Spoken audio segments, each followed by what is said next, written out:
नर्मदेहर, द्वारकेश्वर, धारेश्वर, महादेव दर्शन और यहाँ के इतिहास की ओर हम आपको आज लेकर चलते हैं।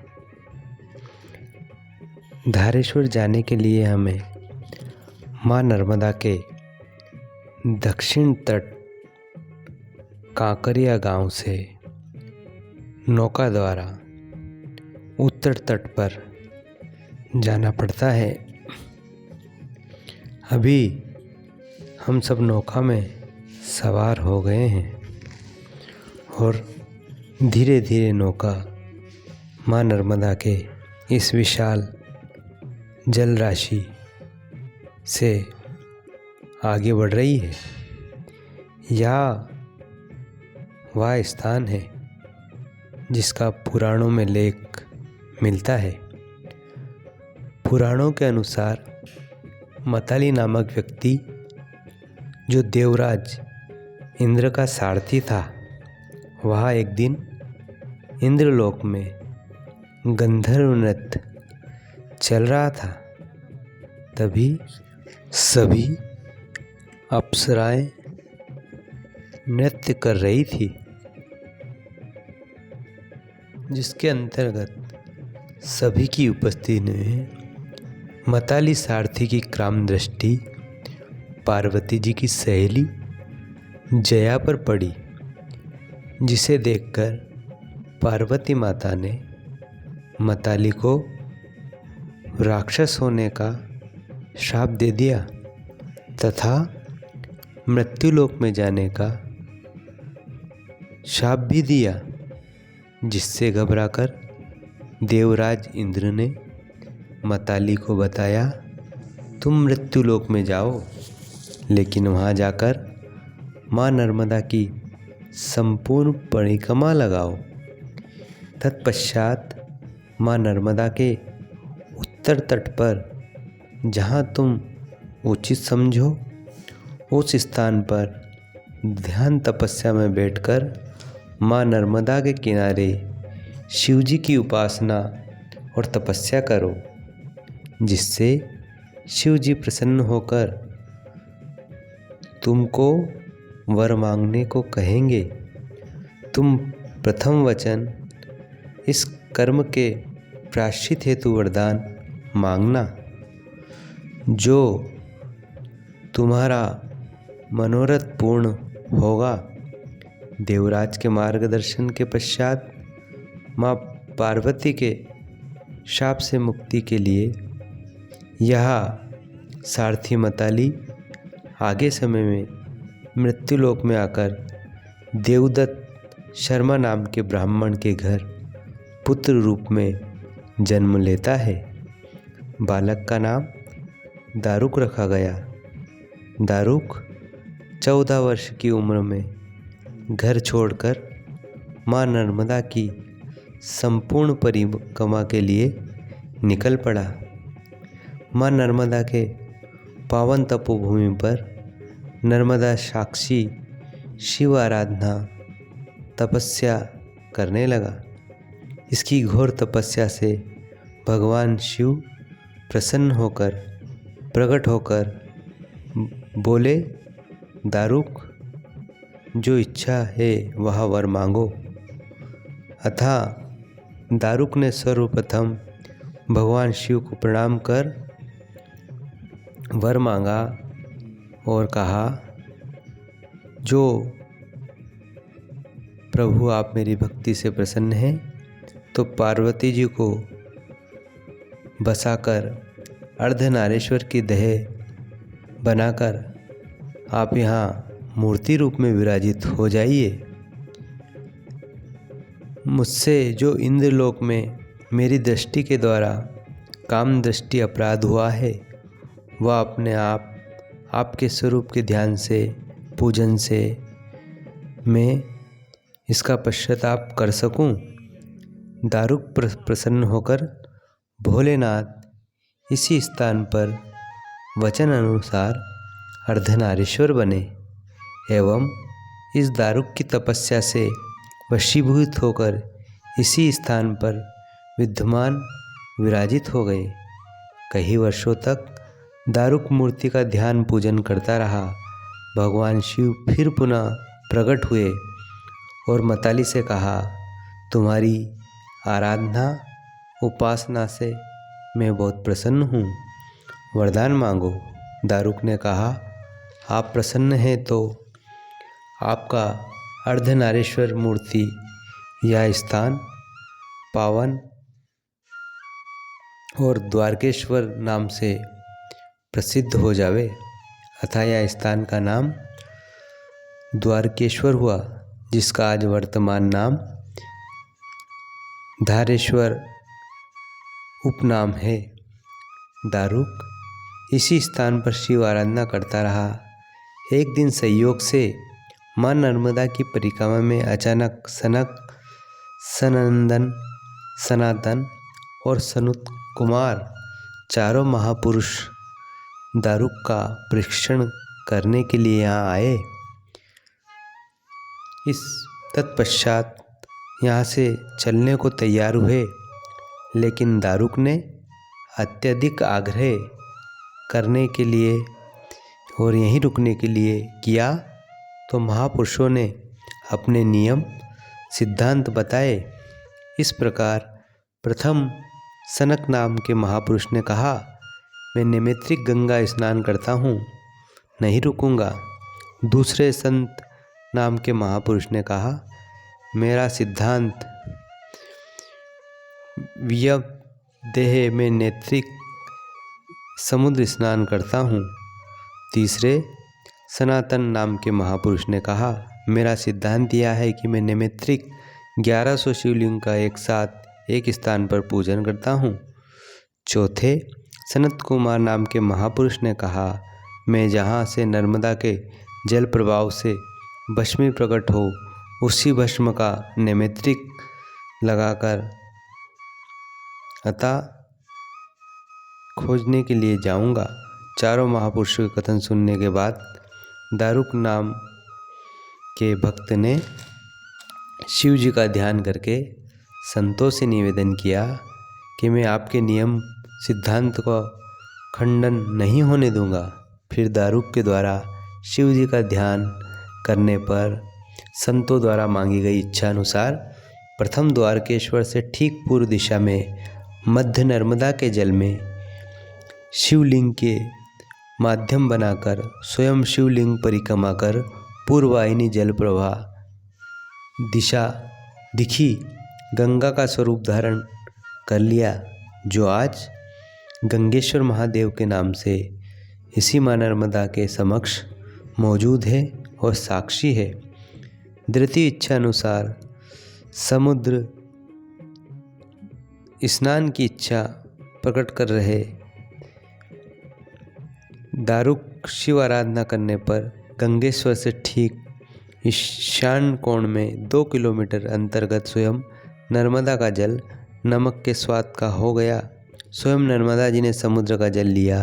यहाँ का जल समुद्र जैसा खारा हो गया, जो वर्तमान में आज भी मौजूद है।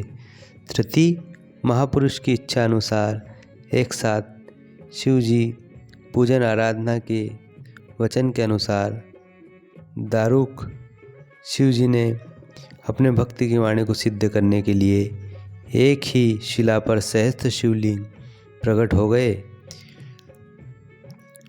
एवं तीसरे महापुरुष का नियम सिद्धांत पूरा किया, जो आज भी इस समय द्वारकेश्वर शिव मंदिर से ठीक 1 किलोमीटर दूर पश्चिम दिशा में माँ नर्मदा के उत्तर तट पर मौजूद है, जो चोपड़ा घाट के नाम से प्रसिद्ध है।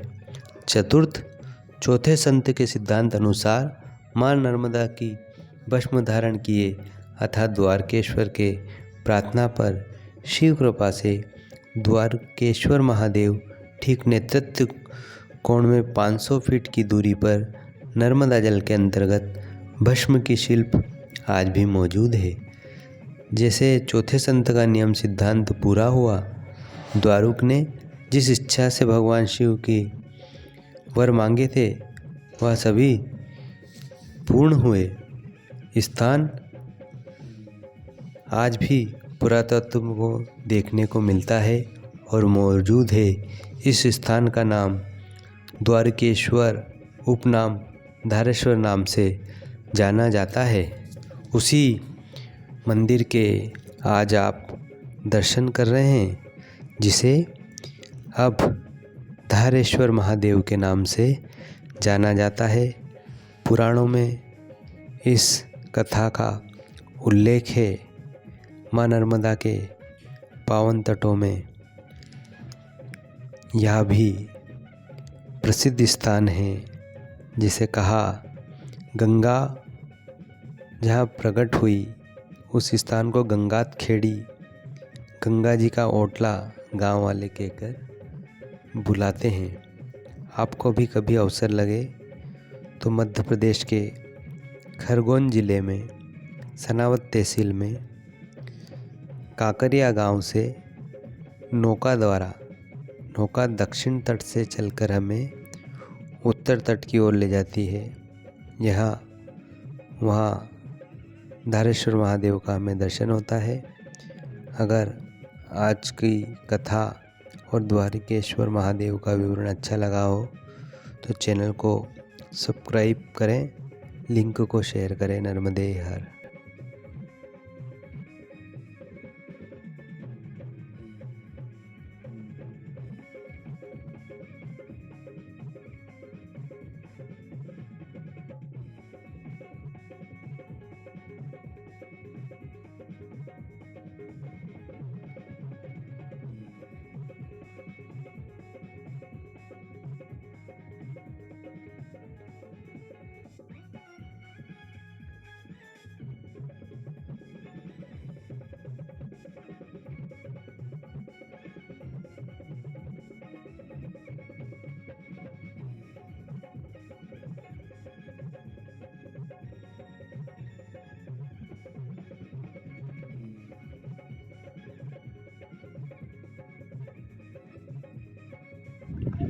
उत्तर तट से दक्षिण तट की ओर हमारी वापसी। नर्मदे हर।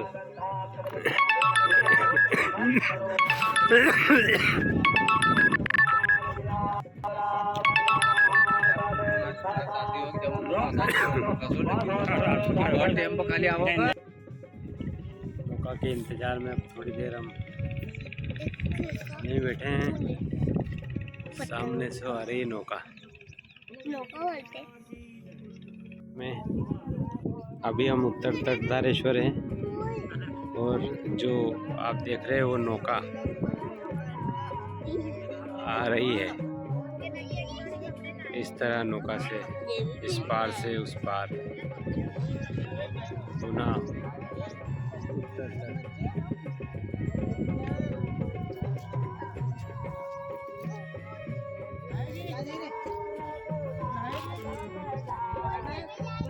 सभी नौका के इंतजार में बैठे हैं। मात श्री नर्मदे हर।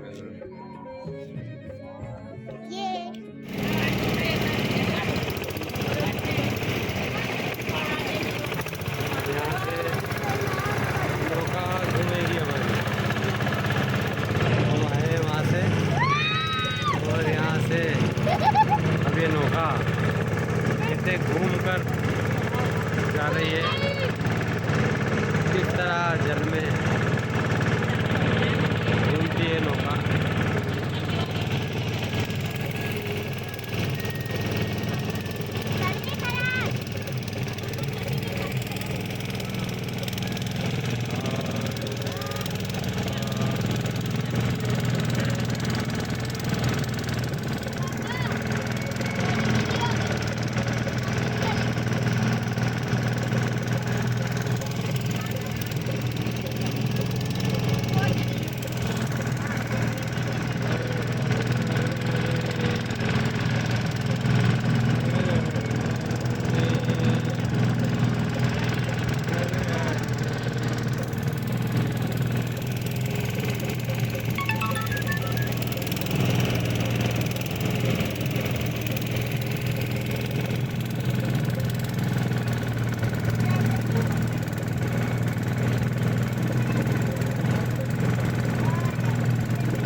गिरने की बात नहीं करनी ना, काम का है